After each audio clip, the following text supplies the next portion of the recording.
Hello and welcome. My name is Chaplain Euvonka and welcome to our broadcast of Beyond the Shackles. On our broadcast here at the Holy Spirit Broadcasting Network, this show addresses a Christ-centered approach to all things dealing with the incarcerated, disenfranchised, and their families. But we also address other matters because we know you do not have to spend a day behind bars to be in shackles and in chains in your heart and your mind. And we here, Beyond the Shackles and at the Holy Spirit Broadcasting Network believe that with the blood of Jesus, all can be set free. I'm so excited about the guest today. I've been waiting quite a bit for a while to interview this dynamic man, and we're in our Arizona studio so that we can make that happen. I'm going to just read his bio, and then we're going to get into his story because it's very dynamic. We are here with Antonio Espree. Antonio Espree was born and raised in Detroit, Michigan, and entered the Michigan Department of Corrections at the age of 17 in 1988 for first-degree murder to serve a natural life sentence without parole, also known as LWOP. On April 6, 2017, Antonio Espree was released from prison after serving over 29 years. Antonio Espree now resides in Phoenix, Arizona, where he attends Arizona State University, pursuing a Bachelor of Science degree in Justice Studies. So we know that that wasn't the end of the story of what I mentioned before. Antonio has given lectures at the University of Arizona, Paradise Valley Community College, Phoenix Community College, sat as a panelist at ASU. Is it the Bow Center? Yes. Yes. For Law and Society. Consulted with Pima County Public Defender's Office regarding strategic plans to help incarcerated juveniles in Tucson. Antonio is also a voice and a partner with the Arizona Justice Project attorneys and student social workers. Antonio, his work also includes speaking at the University of Michigan. Antonio has also spoken before Michigan legislators and sat as an invited guest on Michigan National Public Radio to discuss issues surrounding juvenile injustices and mass incarceration. This is a very hot issue right now, a very important issue. Of course, for a variety of reasons, Mr. Espree has a lot to say about this and a lot of insight. Other works of Antonio include speaking at the Center for the Study of Race and Democracy at ASU, and We the People Summit as a panelist discussing police brutality. Antonio now works at Lodestar Center for Philanthropy and Nonprofit Innovations as a specialist for the college program. Awesome. I'm so excited to introduce to you Antonio Espree. Thank you, Antonio. Thank you for joining me today. Pleasure. And I think this is going to be great. What I would like to do, and I've had extensive conversations with Antonio, and he's very special in terms of what can happen in the human spirit when you desire to be your best self. What I'd like Antonio to do is just tell us about your upbringing, which led to your incarceration, and then the story that it encapsulates that. Absolutely. So I grew up, my mother was a single mom, Mm-hmm. me and my older brother, 10, 11 years older than me. My mom struggled, as any single mother would, having two sons, and she was the youngest of two daughters. Mm-hmm. My grandmother was really, really close with my mother and thought it'd be a good idea for my mother to move back with her because there wasn't a father figure in the family to be able to oversee us as young boys. Me and my older brother have different fathers. I grew up without knowing who my real father was. My older brother knew his real father, although he didn't reside in a home with us. So he had access to his father. Yes. Unfortunately, I did not. My mom took us from where we lived in a two-family flat back to my grandmother's house to live with her. We stayed with her. It is at a time where my mother met a man who would eventually become my stepfather and she married him. He took my mom and put her in a beautiful middle-class neighborhood. She was a single mom. I'm sorry, a stay-at-home mom. Mm-hmm. She didn't work. My stepfather worked at Ford Motor Company glass plant, and he was the provider. Mm-hmm. And so life was good. Okay. You know, between as a family, between my older brother, my mom, my new stepdad, we would sit at the table, eat dinner together, go to the park together, go to the movies together. I mean, these were first things that I had never experienced growing up, and just was used to doing things with my older brother, my grandmother, my mother. Now there was a man who I looked to as my father, as a father figure, providing a different role in my life. And so life was good. My stepfather eventually was introduced to heroin. Oh, wow. And once he was introduced to heroin, things changed in the household.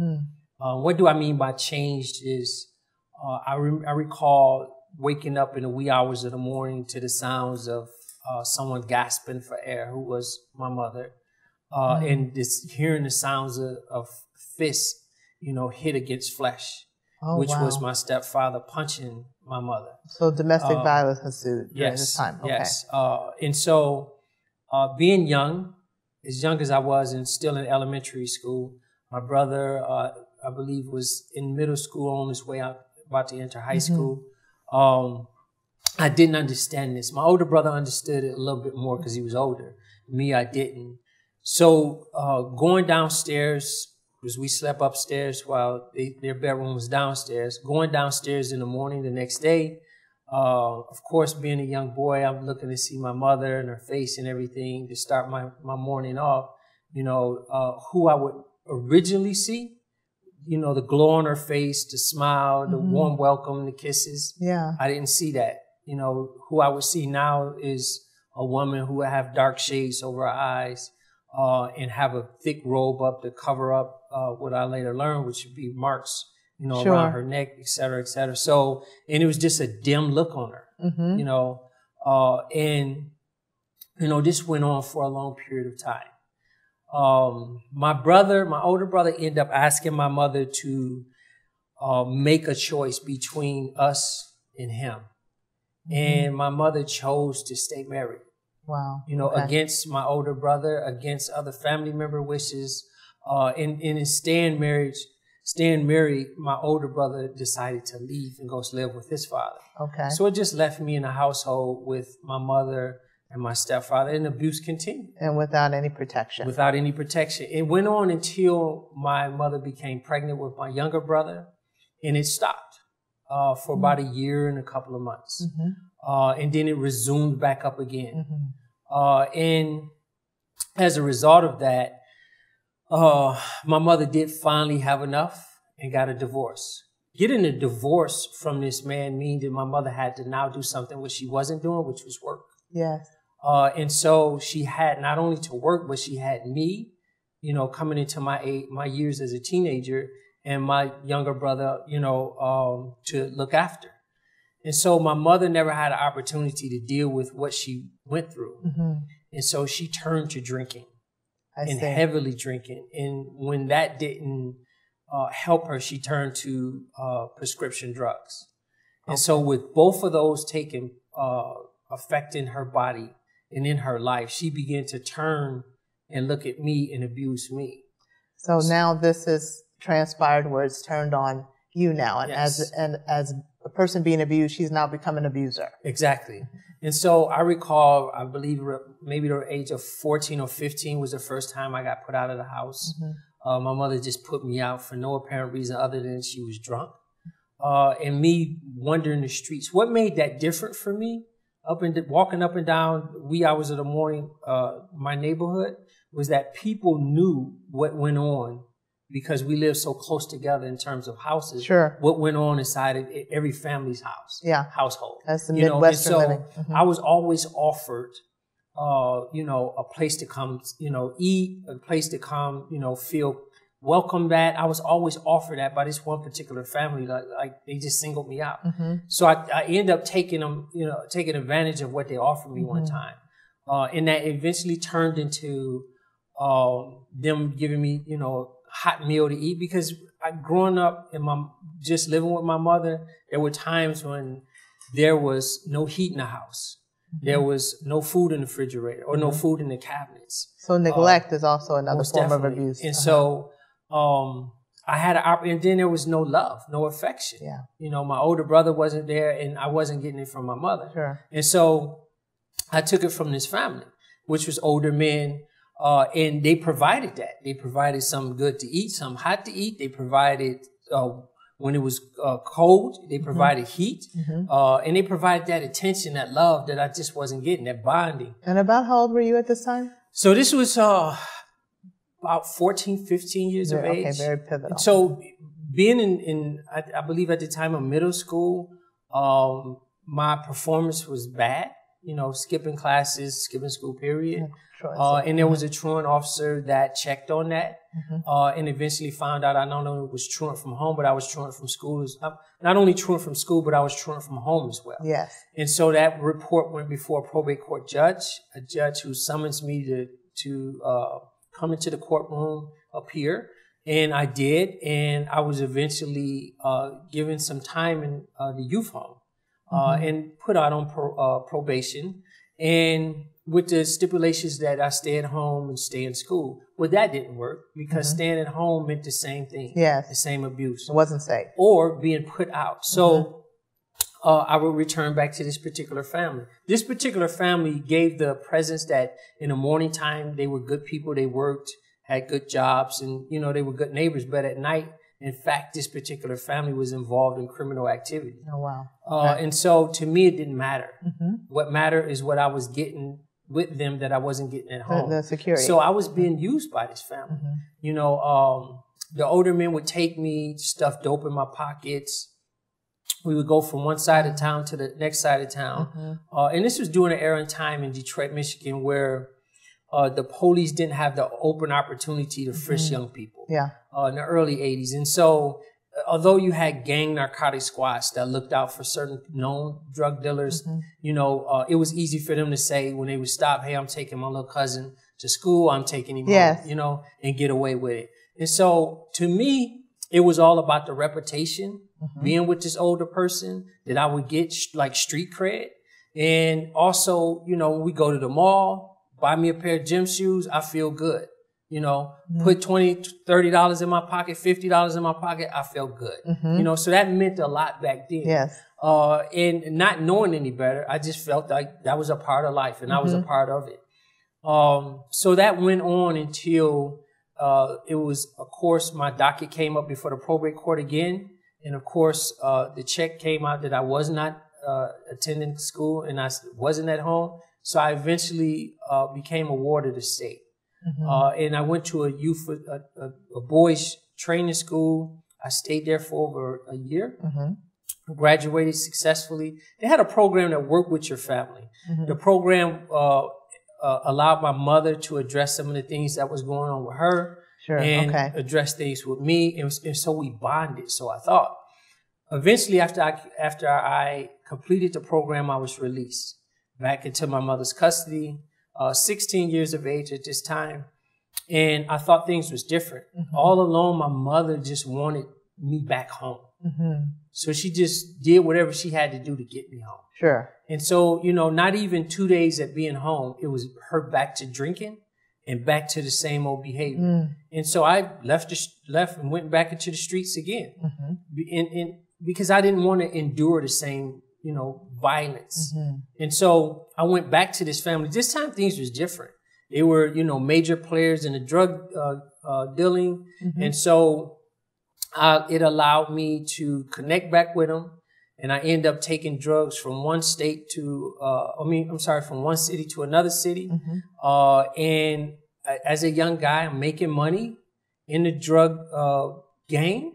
And I encountered other drug dealers. A rivalry broke out, and I ended up getting into a shootout at the age of 16. And an innocent bystander, 25 years of age, was shot and killed by the gun that I was shooting. Yes. So it was for that crime that I was arrested for.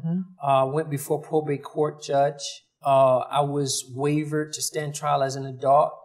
I stood trial as an adult, and I had a jury and the jury found me guilty of first-degree murder, and I was sentenced by the judge to natural life in prison without the possibility of parole in 1988 at the age of 17. And that's when I also entered the Michigan Department of Corrections. Now, obviously, everything changes from here. So you did, was it 29 years? Yes. 29 years incarcerated in state prison. At what point, and this is what I want to touch on, because one of the things with Antonio that's quite remarkable is that with life without the possibility of parole, there is no time being knocked off of sentences. It is what it is, and you're going to do the time, and you're not leaving. But what's happened with him specifically is that there was a point of time that there was a switch in his heart where he wanted to be a better person, knowing at the time that there was no possibility of ever leaving. And a lot of times with inmates, they come to an impasse, particularly in his situation, is that your life is what it is there. So how can you make the most of it? How can you fulfill purpose? How can you be the best person you can be within the confines of your situation? And Antonio he did an excellent job of that. This is before, and you see he's sitting here with me today, so there's obviously a turn in the story. Very quickly, could you tell us how long were you in prison before you made a decision that I got to do something different for me, knowing that you were not going to get out at the time? So my first 5 to 6 years incarcerated, I was very defiant. Of course, I was a young person, young man, didn't know how to think for itself and easily misled, and would do anything because I was trying to survive in an environment that was fueled by hate and violence, just like the streets was. And so what I ended up doing was, after being in detention for so many years, for so long, going back and forth, I wanted to learn how to think for myself. And I was tired of other people thinking for me. Yes. And so that's when the change came about. The change came when I said, enough is enough. I'm tired at the end of the day being the one always blamed or in trouble. And you're paying the price. Exactly. And so after one stint, I think it was maybe a year that I was in segregation, I got out and I began to get involved in programs that the prison offered. And it wasn't so much as a program that the prison offered that had me make that switch or change. It was a program that I attended that another prisoner was facilitating, that allowed me to really understand what was going on. And so at the end of the program that the prisoner was facilitating, I had a conversation with him like, what made you facilitate this program? And you just like me. Yes. You know? And so he was, of course, doing a natural life sentence. And he said to me that it's because I do this, because of young men like you, who I know you've been sentenced to do time like me, but one day you're going to get out.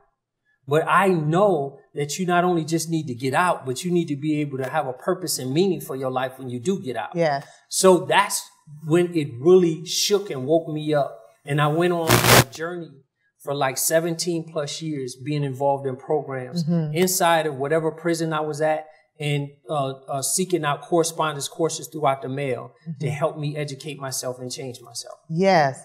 And so for those of you who may not know, when we say program in prison, you have people who go inside prison and they take educational programs and things of that nature. But you also have inmate-led programs that are excellent, that inmates who have gone through a certain amount of education and development themselves, and some even create programs that they know that help based upon their experience, and also being an incarcerated person, that are signed off by the administration because they know that it helps, and it knows that it creates something positive for the development, for their development.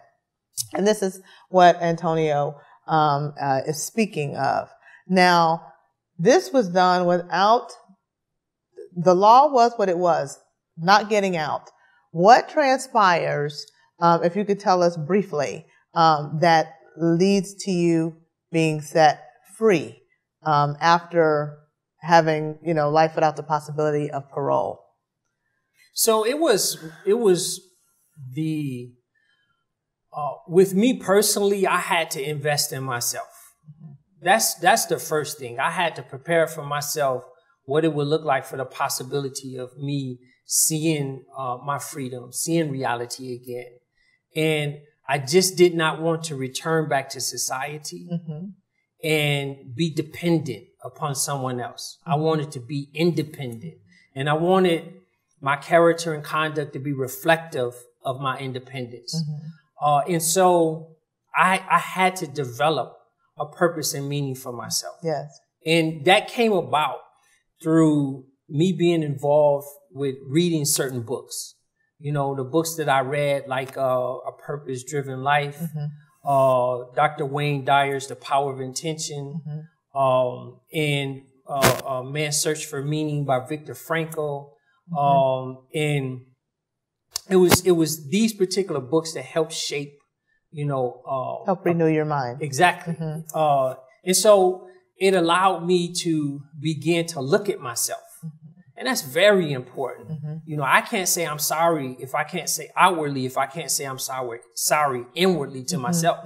I had to learn how to heal first. And in learning how to heal, it allows you to forgive. And I could not forgive no one outside of me until I could forgive myself. So in forgiving myself, I had to also learn in healing that I matter and others matter.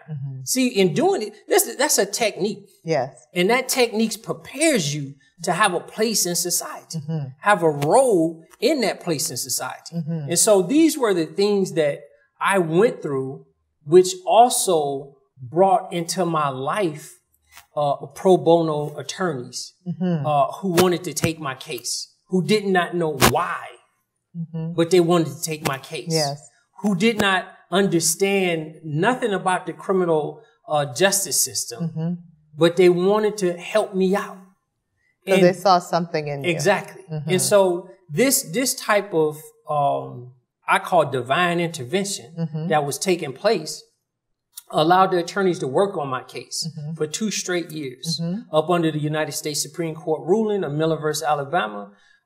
It allowed them to help me to shape what it would look like to go back before a judge and to possibly get to the resolution that the high courts had come down with that we should be entitled to, and also go before a possible parole board with the chance of being paroled. And so this was their vision. Yes. And their vision lined up with what I was doing, my actions while I was in prison. That were already taking place. That was already taking place. So the key is that Antonio did not wait until he was released to say, I'm going to get my life together. He, in the confines of what his life was, as an inmate, saw himself greater than, and did the work that was necessary so that his help came along, his help was sent, to make it happen for him so that when the laws were overturned, which is what we're going to fast forward to, he's released after 29 years. And also, there's a lot of stuff in the beginning that we talked about in terms of Antonio's work.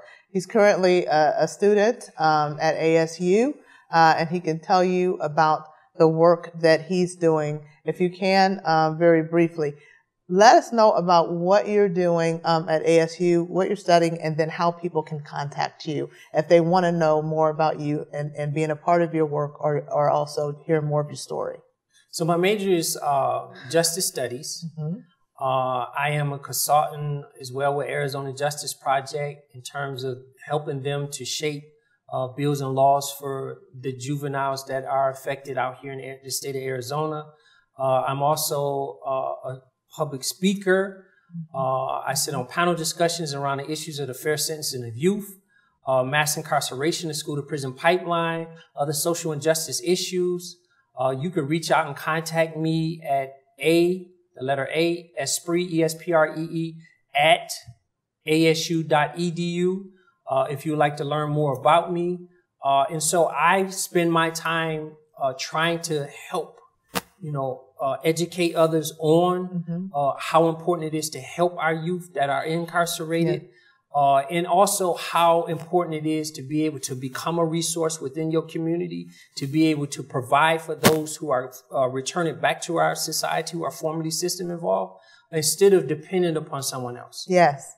Yeah. And I think it's so amazing to see what you're doing now in such a short period of time. But what made it possible, because your release, when were you released? I was released last year, April 6, 2017. So everything that you hear has happened since 2017. Yes.